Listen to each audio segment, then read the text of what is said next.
Israel strikes Iran. Could this spark a war? Israel has launched a series of attacks on Iran, resulting in the deaths of 4 Iranian soldiers. But what exactly happened and what could this mean for the future of regional stability? Let's break it down. What sparked this unprecedented attack? The tension between Israel and Iran has been brewing for years, but this is the first time Israel has openly claimed responsibility for attacking Iranian targets. So what led to this bold move? And on Friday evening, Israeli Prime Minister Benjamin Netanyahu and Defense Minister Yoav Gallant approved the attack plans during an urgent cabinet meeting. Was this a long overdue response to the increasing threats from Iran, or a risky gamble that could escalate into a larger conflict? What happened during these strikes? Earlier Saturday morning, starting around 2 a.m. local time, Israel unleashed its first wave of strikes on Tehran, targeting military sites linked to missile production and defense. Residents in the capital were jolted awake by the sounds of explosions.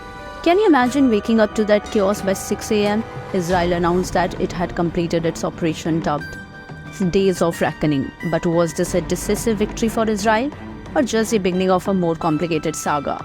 What were the targets? According to Israeli officials, the targets focus on 20 military sites across Iran, Iraq and Syria, all tied to Iranian military operations. But what does it mean to successfully counter such attacks? Iranian authorities reported minor damages and insisted that their air defense systems were effective. Is this an indication that Iran's military capabilities are stronger than anticipated? How did Iran react? Iran's Ministry of Foreign Affairs quickly condemned these strikes, calling them a blatant violation of international law. They vowed to defend their territory and security, but will Iran retaliate, and if so, how?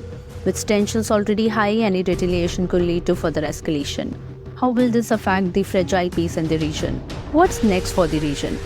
The United States distanced itself from these strikes, stating that it was not involved, but President Biden was kept informed throughout the unfolding event. So where does this leave US involvement in Middle Eastern affairs? With both Israel and Iran prepared for possible retaliation, could this spark a broader conflict?